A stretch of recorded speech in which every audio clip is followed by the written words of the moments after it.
And welcome back to my channel, where I'm going to cover the Warlock's Undead class specialization from Van Richten's Guide to Ravenloft, providing a brief description of the subclass, as well as explain and set up the various features gained. A Warlock of the Undead has managed to cinch a pact with a creature of death, such as a Vampire Lord, Undead Pharaohs, Dark Lords, or even Liches of any kind. The implication would be that a character of this nature would almost likely be evil in nature, but it is also possible the patron is hiding their undead nature from the Warlock, so it's conceivable a neutral character could also have a patron of this kind. The odds of a goodly character having a patron of this type is not high, as Warlocks of this nature will deal in death, and that might be hard to hide from a goodly character, but it's not impossible if the character is quite naive. Warlocks are a class that has to choose their subclass at level 1, and this is because of how their power works, as the patron is the entity that grants the means for them to cast their spells. As a result, I will need to build a level 1 Warlock before we can continue, but I will show how the subclass selection works when I get to that particular portion of the character wizard, so give me a moment and I'll be right back. So I'm about to select the Warlock class here, and as a result, as soon as I do that, we will see that we now have our selection down here. In this case, it's going to be the Undead. I'm going to go and finish the rest of this particular character, and then once I've done that, we'll start our first feature. The first feature your character will receive is called the Expanded Spell List, and this will open up a number of spells your character can choose from at the time they are selecting spells for themselves. Unlike other subclasses that gain additional spells through its feature list, these ones will count against your character's known list of spells, and that's simply because all this is doing is making new spells available for your character to choose from, not automatically giving them to you so that you can add them to your character sheet. Additionally, some of these spells, well, most of them in fact, are not going to have originated with the Warlock class, and as a result might not work with the setup that your character has for their primary casting stat, which in this case is going to be Charisma. As such, I recommend that if you're going to decide to select any of these spells, move them into a spell group that overrides the default ability to that spell, thus making sure it assigns itself to your Charisma stat. And I can show you how to do that here in a second. As we can see, I have a number of spells that I selected while I was going through and creating this character, and I want to swap out Hellish Rebuke for Bane. What I would do is drag Bane into place and then create a new group called the Undead Spells, or Undead Spells. That will move it to a brand new power group. It won't be a spell group yet, but it will be a power group. Now, because I'm replacing Hellish Rebuke, I want to remove Hellish Rebuke from my character's action sheet here. Now, what I want to do is go through and modify the power group. I want to first ensure that it is converted from an abilities group to a spells group. And that will now set it up so that anything that you drop into here will be classified as a spell. Before we're finished though, I want to ensure that we link this particular power group to our Charisma stat. And that guarantees that if there are any spells that come from this particular list that are not associated with the Warlock class by default, they will automatically be configured to use the correct stat. And let's say that I wanted to choose, say, Cloud Kill at a later level. All I would have to do is drop that spell into the exact same power group, or spell group I should say, that I went through and created for it, and it will automatically create a new group associated with that particular original group and link both of these particular stats together. So if I modify this window here, for example, to say Dexterity, then this one here will also have updated. That's because spell groups are linked when you create them this way. But I'm going to go ahead and delete this because I don't need this at level 1. Also at level 1, your character will gain the Form of Dread feature, allowing your character to transform their appearance for a total of 60 seconds or 10 turns. It will be something that is related to that of their patron, which the information sheet shows a few examples of down at the bottom. But ultimately, the decision is going to be yours as to what that change is going to be. And while your character is in that manifested form, they will gain the following benefits. The first is that a number of temporary hit points will be added to your character that are equal to your character's Warlock level plus a 1d10 die roll. The second is that when you execute an attack during one of your turns, you will be able to force that target to make a wisdom-based saving throw or become afraid of your character, but this can only apply to one of your attacks over a given turn. The frightened effect will remain in place until the end of your character's next turn. And finally, your character will become immune to the frightened effect, even if they fail their saving throws. There is, however, a limit to the number of times your character can manifest this form. and they will be able to transform a number of times equal to their proficiency bonus before they will be required to complete a long rest in order to regain any of those spent uses. So let's go ahead and drop this into our character's action sheet because there are a few things that we are going to want to track. I'm going to call this the Undead. And that is to represent our class specialization itself. And I'm just going to minimize all of those just so that I don't have to worry about them.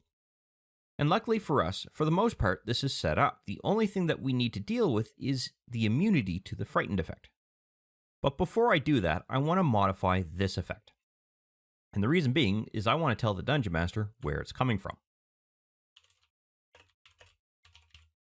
So what I'm going to do is I've added form of dread semicolon in front of the frightened effect, and I'm going to lowercase this f here because I'm not entirely convinced that it actually works if it's a capital F. The only other thing that I want to change in relation to this particular effect is that it lasts for 1 round. Right, now I need to go ahead and add a new effect. And the reason for this is we want to add in an effect for the immunity. And this is what it looks like. Form of dread, semicolon, immune, all in capital letters, colon, and then the keyword frightened. This is going to last for 1 minute, and it's only going to be something that can link to your own character. In addition to acting as the indicator that we are immune to the frightened effect, it will also tell us that we are in our form of dread. So others will know that that effect is in place. Now today I'm going to try something a little bit different. In the upper left, I've included a view of the DM side. Now it's not meant to be read, it's just to show that something's happening over there when I'm actively doing something. So in relation to the form of dread effect, the way that this is going to work is the first thing you're going to do is, utilizing a bonus action, manifest the form. As soon as you do that, you can click this button, and that will automatically apply the immunity effect as well as the indication as to how long this whole thing's going to last. You're also going to gain temporary hit points, so you can go ahead and click this heal button, and that will drop the temporary hit points it rolls on top of your character, including your character's level, which right now is only 1d10 plus 1.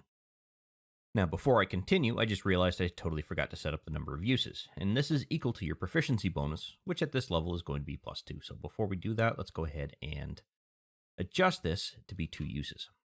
There we go. Now we have our uses. So continuing on, I've gone ahead and targeted our vampire. I'm now ready to essentially make my attack. Unfortunately, in this case, I've missed, but let's say for the purposes of this example that I did in fact hit. I would then roll my damage as normal. Because vampires have resistances to bludgeoning damage, they're going to take only 3 points of damage here, but I can now make use of the saving throw. In this case, they are not going to be frightened. But continuing our example, let's say that they are. I'm going to apply the effect here, and I'm essentially done. So I'm going to go ahead and pass my turn.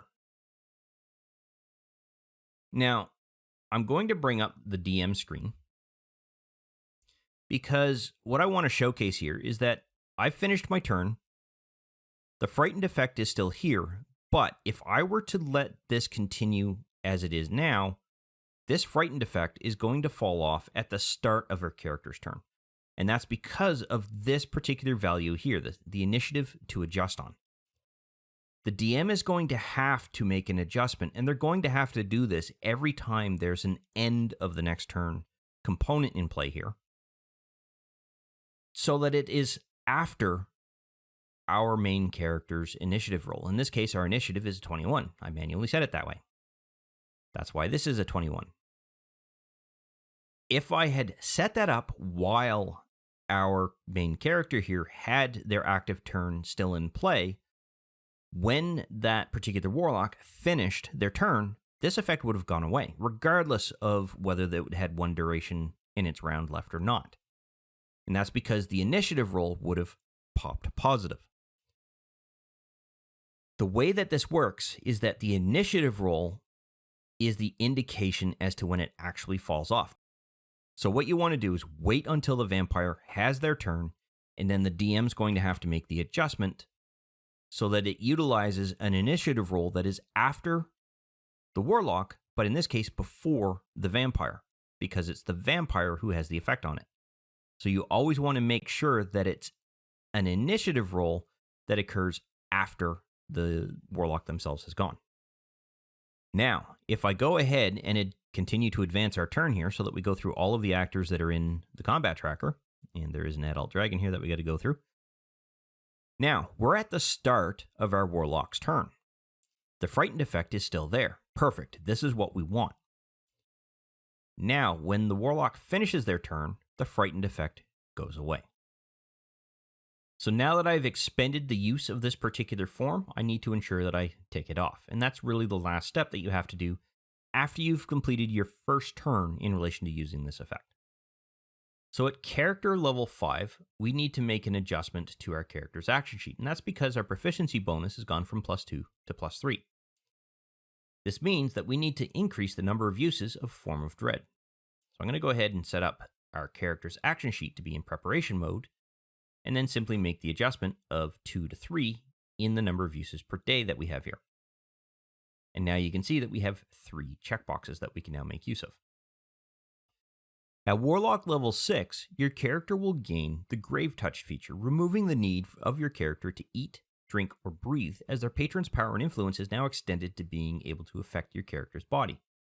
There are also 2 additional benefits that your character is going to gain because of this feature.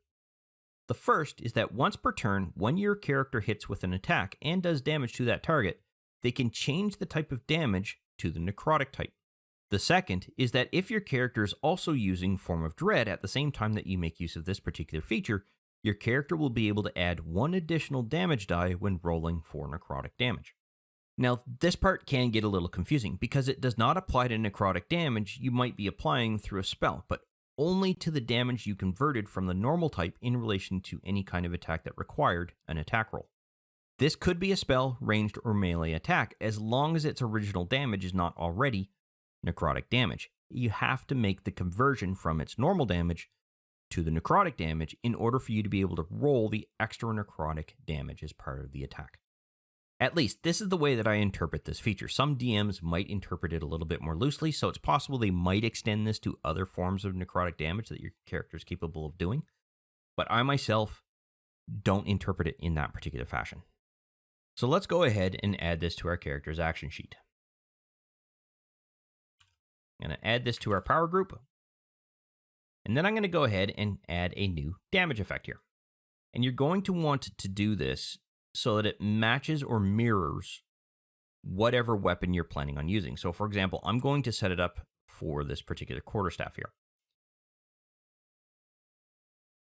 In this particular case, I want to take the 1d6 that I've got here and then simply add necrotic as the damage type. And we can see that we now have 1d6 necrotic. So if I make an attack and hit with my quarterstaff, I can do that damage. I don't have to roll for this damage. I've now got it set up here. But at the same time, if I want to set it up so that I can do the same thing with the light hammer here, I will want to make sure that I do so. And if there are any spells that do something other than necrotic damage that you want to make use of, oops, I don't want to do that, I want to expand this. Like, for example, Witch's Bolt here, I don't think that's necrotic, that's lightning damage. You can also go ahead and set it up so that you have either a modified variation here within this particular spell, or add it to the Grave Touch so that the effect comes through on the combat tracker. And you'll see what I mean when I showcase this in the combat scenarios. So how this is going to work in combat is going to be as follows. I'm going to go ahead and set up our character's action sheet again with the active token. I still have Form of Dread in place. In fact, I should. Yep, I do. Good. I still have the vampire targeted, and what I'm going to do in this particular case is I'm going to make another attack with my quarterstaff. Hopefully I hit this time. Hey, it looks like I did. Excellent. Now, instead of doing the bludgeoning damage, because my first attack made me realize that, this particular creature, the vampire, appears to be somewhat immune to bludgeoning damage. I'm going to go ahead and convert that damage to necrotic.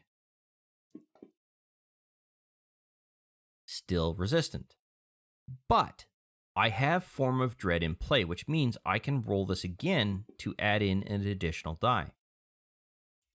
And that is because of the Form of Dread capability and because of the fact that I converted my quarterstaff's attack from bludgeoning to necrotic. And I can do that with anything that I have here. So let's say, for example, that I chose to target or attack, if you will, with the Witch Bolt. Now, it's a ranged attack, which means if I'm in close range, I'm going to have disadvantage, but let's say that I'm 30 feet away. Excellent, I appear to have hit. Problem is, I don't have a 1d12 set up in this particular scenario. And I don't want to modify these existing effects, if you will, to deal that damage, but I do have a duplication here. So I'm going to take one of those duplicates and simply make an adjustment here. Oops, if I could actually hit the right keys on the keyboard. And set it up to make use of necrotic damage. Excellent. Now I have my Witch Bolt set up to do its proper lightning damage, but I also have the necrotic damage version of it here. Well, guess what? Because I've converted this necrotic damage, I can add a second die to the damage roll. They still resisted because they're also partially immune, I should say resistant to necrotic damage. If lightning damage had actually gone through here, it would have taken the full brunt of that particular damage. So it might not make sense to actually do the conversion, if you will. Ideally, this 1d12 should be down in Grave Touched, but you as the player, you're going to be the one that has to find a method that works for you. So this is why I've shown you the two examples. Now, you may have noticed that I skipped over the immunity essentially to being able to eat, drink, or breathe.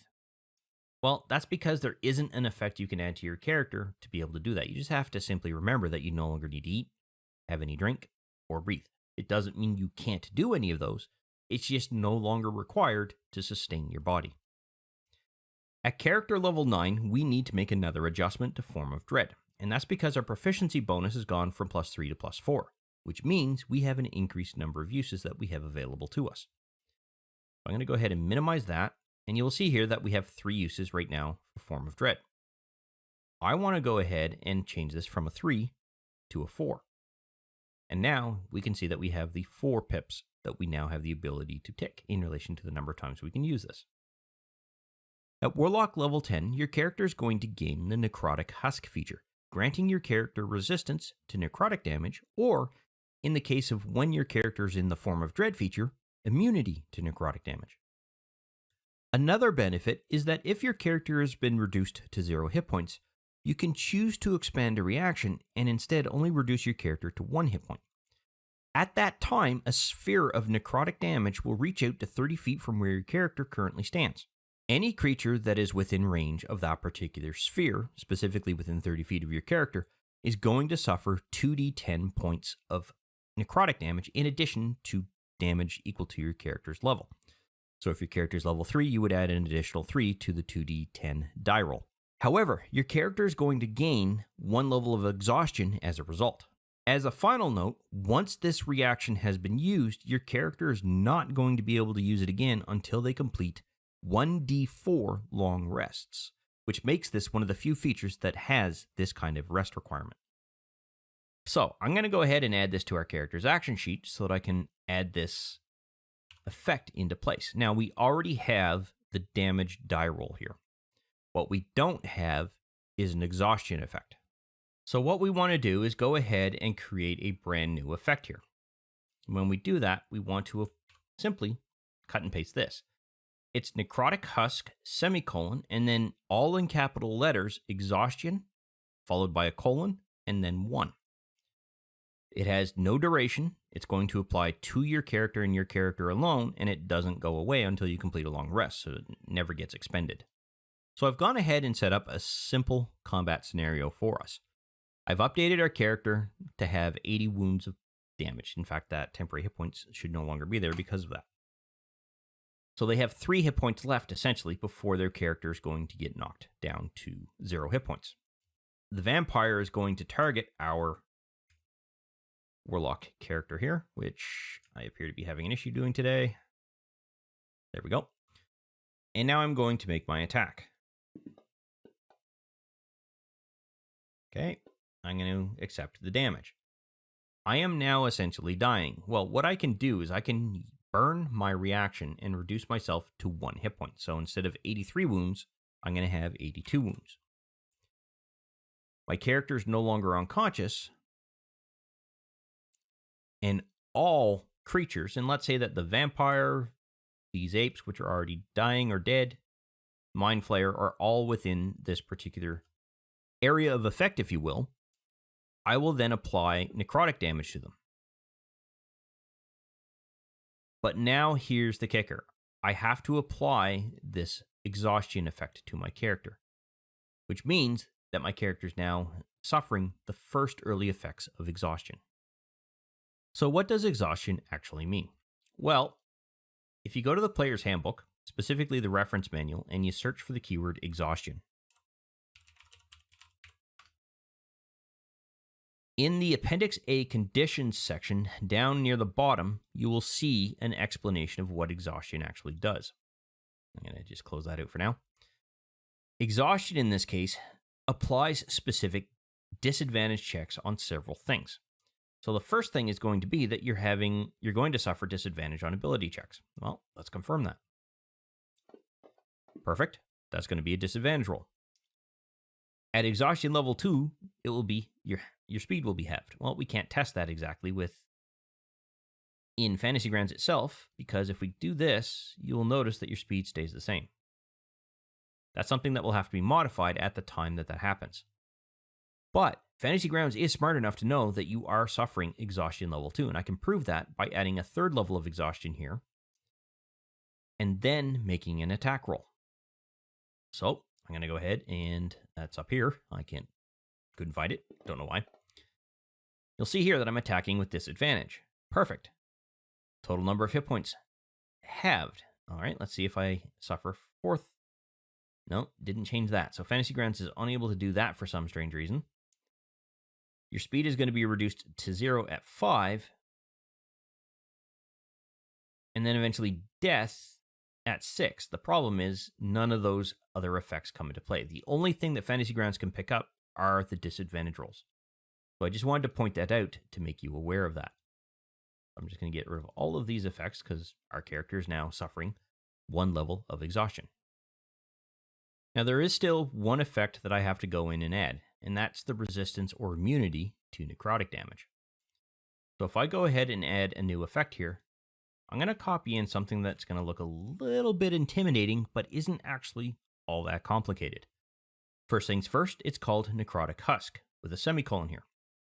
I then have resist : necrotic, meaning that it's going to resist necrotic damage in all respects. However, I also have an if condition here that states if Form of Dread is up or assigned to our character, that converts to an immunity to necrotic damage.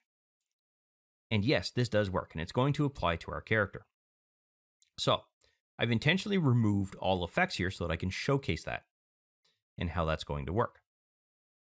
So once again, I've brought up the DM's combat tracker here in the middle of the screen. Now, I've already got it set up so that the Spectre is no longer friendly to the party. You may have noticed that change. And that's because it does necrotic damage. The Spectre has the Warlock targeted, but I don't have any effects yet on our Warlock. So I'm going to go ahead and add in that effect we just created. We can see that right up here. Now I'm going to go ahead and just simply roll damage. I'm not even going to worry about attacking in this case. And if we look, we see that 3 die were rolled, and that's because it does 3d6 necrotic damage. But if you look inside of the chat box here, you'll see that it was partially resisted. And that's because it only used the resist aspect of this condition. Now, I'm going to bring up Form of Dread and apply that to our character. Now when I go ahead and do the damage roll, you will see that we'll suffer no damage at all. That is because the immunity condition has now come into play. So with one single effect, we are able to go through and actually deal with all of the results of this damage here, simply by making this effect look like this. Excellent. That simplifies things for us. Now the pain point is going to be dealing with the rest issue here. And that is simply because it's going to require one use, and then your character is going to have to roll 1d4 long rests. Okay, so what does that mean? Well, when you use an action, it goes away off of your action sheet when you're in the combat and actions group here. Well, actually, it just simply goes away when you're in the combat mode. At the time that you complete a long rest, you wouldn't roll the dice. You would do this immediately after you go through and actually use the feature. So you will know how many rests you will need to complete. And in this case, we will need to complete 4 long rests before you can regain the capability to use that feature. Fantasy Grounds does not have the means to go ahead and track that in any way, shape, or form. There's nothing here that allows us to set this up for use and then determine a random number of rests that need to be completed. I really wish that could be added to Fantasy Grounds because that would simplify this whole process. But what you're going to want to do is as follows. Update the description of the effect to indicate how many rests you need to actually go through and complete before you could regain that use. So I've gone ahead and, well, that was a short rest. That's a long rest. Now we can see that the effect is returned. Well, here's the problem. We now have 3 rests remaining and then it goes away. We can't use any of its functionality until the number of rests has been completed. At character level 13, we have to make some adjustments for Form of Dread. That is because our proficiency bonus has gone from +4 to +5, which means the number of uses we have for Form of Dread has increased. To do that, switch your action sheet to preparation mode. So find the 4 there and update it to a 5. And then you're good to go. And that's all you have to do in order to increase the number of uses for that. At Warlock level 14, your character is going to gain the Spirit Projection feature, granting you the means to disembody your character's spirit from your character's body and move about. You're essentially projecting your soul into a location initially near your body, but it can move away from that location using your normal movement speed, while your body will remain in the state of suspended animation. This state of disembodiment has a duration of up to 1 hour, or if your character's concentration is broken, in that if your body or your spirit takes any damage, then a concentration check will have to be made to maintain the state. When the projection ends, you can teleport your body to where your spirit is, or simply have your spirit return to where your character's body is. However, while in this projected state, there are a number of things that your character will gain as benefits. The first is that both your character's body and the projected spirit now gain resistances to bludgeoning, slashing, and piercing damages.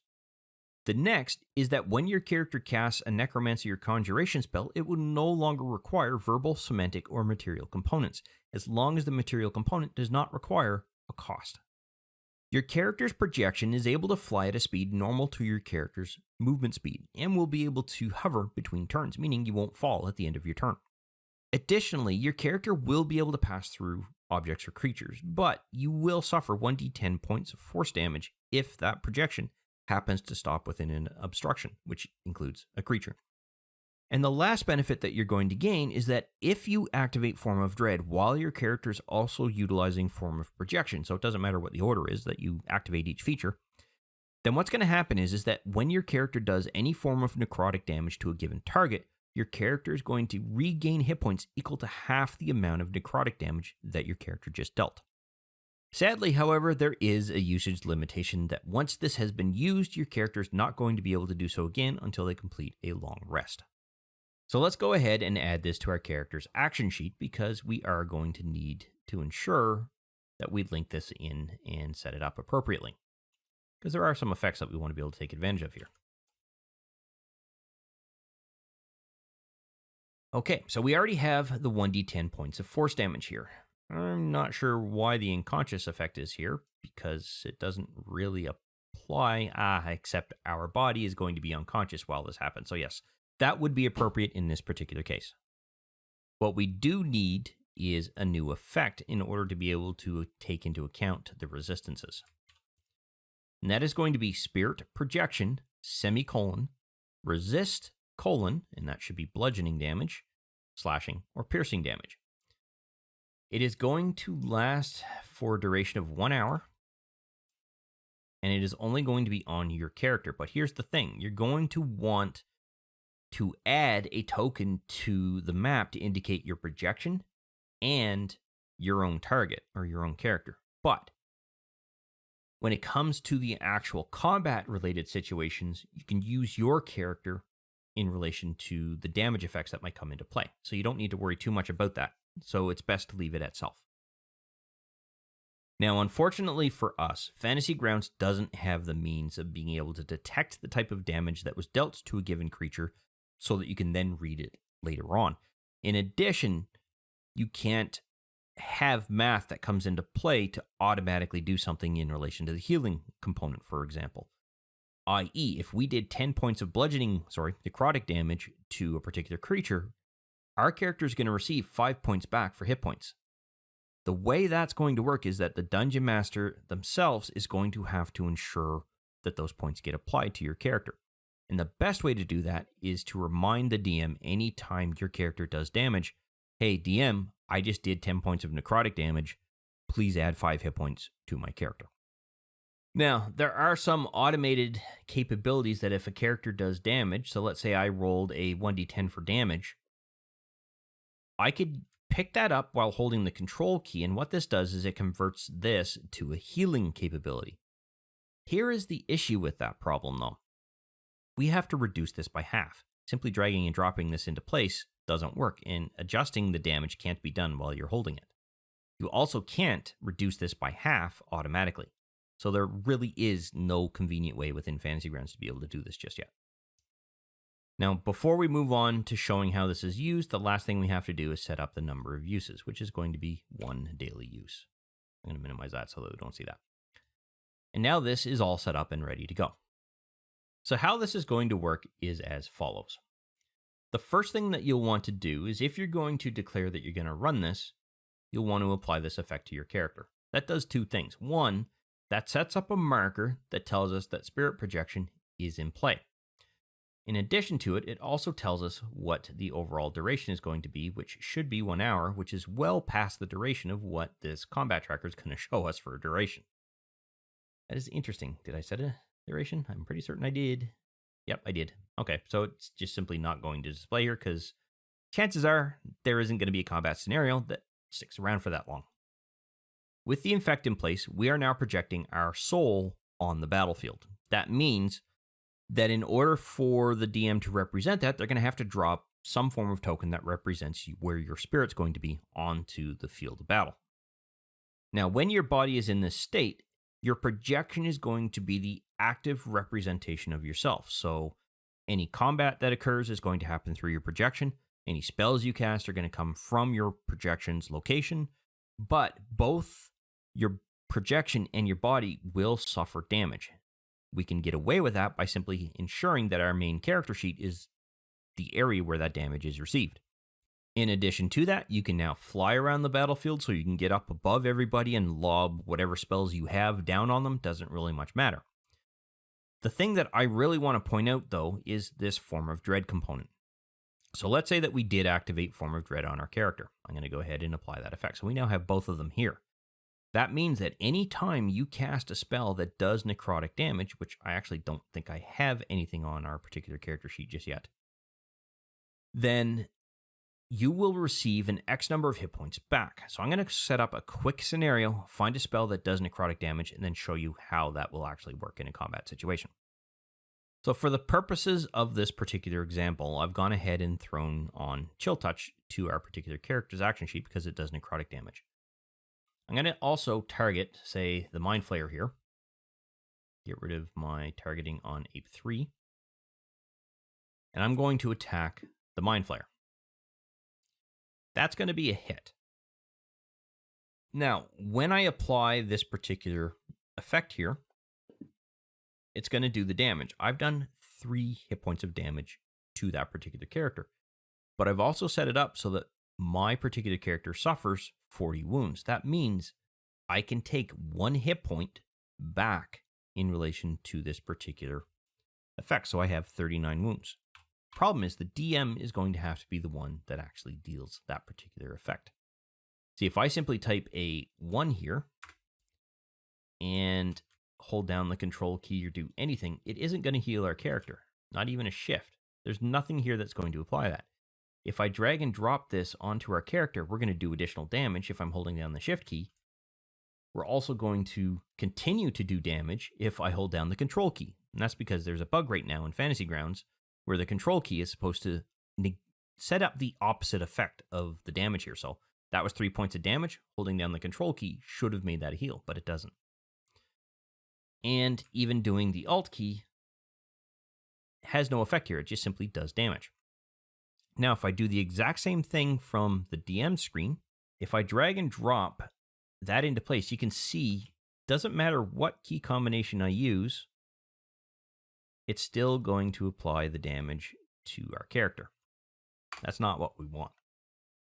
But sadly, right now, there really isn't a means or a method in order for us to be able to go through and change that option without the DM manually making an adjustment to our active hit points. So that's the only thing that we can do. Once used, then what you will want to do is ensure that you go through, and when in combat, I'm going to expand this out. You just want to make sure that you tick that so that it is no longer available to you until your character completes that long rest. And the final change that we are going to want to make to our character is going to happen at Warlock level 17, and that's because that's when our proficiency bonus goes from +5 to +6. And the change that we want to make is the number of uses for Form of Dread. It's going to change from 5 to a total of 6 uses per day. And that is literally all of the changes that we need to deal with in relation to this particular subclass for this particular character. And this subclass is another subclass that made a lot of sense in relation to a Ravenloft-based campaign set, as the ambiguity of morals in the realms represented by Ravenloft will allow this kind of subclass to fit right in. I can foresee a player becoming an apprentice to one of the lords that rule many of the Ravenloft realms, and that is mainly because a lot of the lords that exist in Ravenloft take an active role with the operation of their realms. But I can also foresee where this could apply to many of the evil domains within Toril, Eberron, or even Exandria. However, this does bring us to the end of this particular video. I hope you found it useful and informative, and I look forward to seeing you in the next one. I wish to thank you for taking the time to watch this particular video. I hope you found it informative and useful to familiarizing yourself with Fantasy Grounds in general, and that you had fun in the process. If you found the video useful and you liked the content of the particular video, go ahead and click that like button to let me know. And if you have any questions specific to the topic covered by this particular video, or just have some comments in general, please feel free to post something in the comments section, and I will do my best to respond to any questions that are asked. Additionally, I do release content quite regularly, and it's generally specific to Fantasy Grounds or 5th edition Dungeons & Dragons at this time. So if you'd like to be notified when new videos come out, go ahead and subscribe and click the notification bell to ensure that notification is sent to you when I release a new video.